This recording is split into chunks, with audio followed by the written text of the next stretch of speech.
International prospects don't often get a lot of attention from the average NBA fan. So much talent is coming from outside of the United States these days, and with that said, we would be remiss if we didn't take a look at one in particular, and that happens to be Khalifa Diop, Gran Canaria center and Senegal native.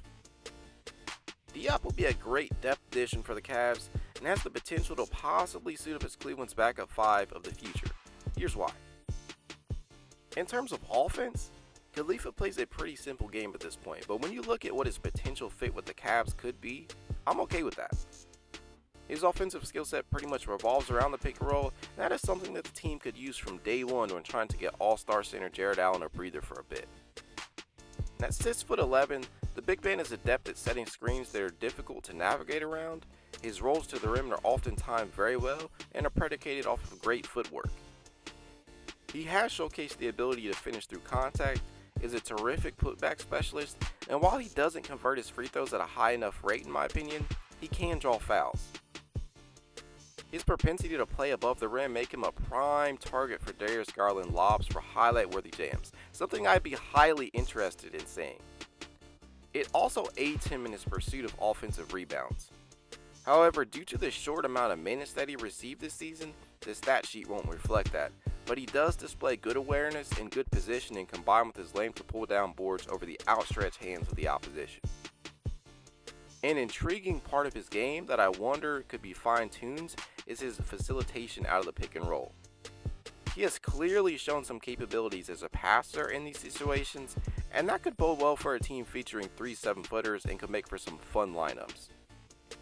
He obviously isn't what you would consider a great passer by any means, but he generally makes the right reads and can hit the open man out on the perimeter when collapsed upon out of short rolls. Diop has also displayed a semblance of a mid-range jumper, although it isn't the cleanest shot and can lack some air under it at times. He does it just enough to keep defenses honest, and that would help him stay on the floor. I truly don't ever see him developing a perimeter game, but adding a semi-reliable jumper to his game would make him even more of a threat in such a spacing-defined league. Now, in terms of a go-to move, Diop likes to seal opponents down low in the low post, where he appears to favor his left and uses the backboard to his advantage. Let's talk some defense. Now, on this end of the court, Diop has some serious developing to do, particularly when defending the pick and roll. He doesn't appear to have a lot of patience and doesn't wait for plays to develop, which can often lead to him getting beaten on a play. There's little rotation and lateral quickness on display at times, which can leave him looking lost when targeted in the pick and roll. He doesn't play the lane well and takes poor angles in this scenario. When attempting to defend the perimeter, Diop appears raw as well. He is way too upright at times, which can lead to him getting beat if screened because of his lack of reactionary instincts. Now, the one defensive skill set that I was looking for when scouting Diop was whether or not he could protect the rim on a regular basis, something which is honestly such a big emphasis in this Cavaliers defense. And with that said, he needs work in this category, and once again it stems from the lack of reactionary instincts. He can be a step slow at points, which can lead to open or uncontested shots at the rim or fouls. He has the tools but lacks the timing or patience to be effective as a rim protector right now, although he can block shots. I do see him adding this to his skill set though, because he has all of the intangibles to do so. He has shown flashes from time to time, but until then, his length and size may be just enough to cover up for his deficiencies there. Alrighty, let us examine some of the shortcomings of his game. First off, Diop does not have soft hands. I wouldn't go as far as to say he's loose with the basketball, but rather that he isn't sure-handed when being thrown a pass, which can go right through his fingertips.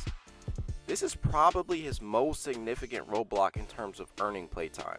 How will coaches feel about including him in their nightly rotations if he can't be trusted to hold on to the ball?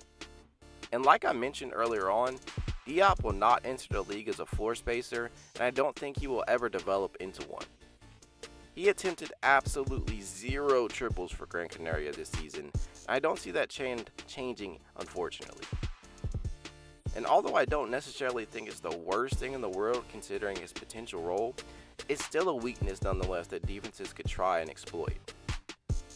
He will also need to put in some serious work at the line where he struggled this season, and for a Cavs team that finished towards the bottom of the league rankings in regards to overall free throw percentage, that's just something he's going to have to work on. Honestly, any player they're considering should have every intention on wanting to improve in that area. All in all, Khalifa Diop has his warts as a young prospect, but what player doesn't? When you factor in what Diop does best, it's clear that at the very least he could function as another rim roller off the bench for JB to employ something that Cavs were short on this year. As far as draft stock is concerned, many mocks have him within the 40 to 50 range right now. That means that he could be right there for the taking at 39 for the Cavs.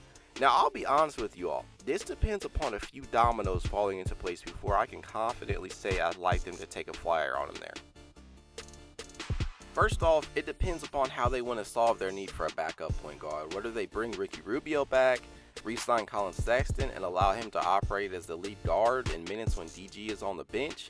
Hell, they could end up re-signing both, and I think most of us are hoping they do. They could also end up looking at free agency for another option like DeLon Wright or Tyus Jones. It's also very likely that they do address it in the draft by taking a guard such as Arizona's Dalen Terry in the second round, or perhaps even Ryan Rollins or Andrew Nembhard towards the late end of the second round. Another factor is who is selected with the 14th pick. A player like Malachi Branham, Ochai Agbaji, or Dyson Daniels could all but render the need for a backup point guard useless, allowing them to focus on the backup 5 position. Lastly, they could shock us all and select a big man who shows the versatility to play the 4 and 5 like Mark Williams or Jalen Duran if he falls to them, which I don't think is a possibility. So many things to consider here, but with all of that said, I'm all for the Cavs taking a flyer on the guy if things play out a certain way.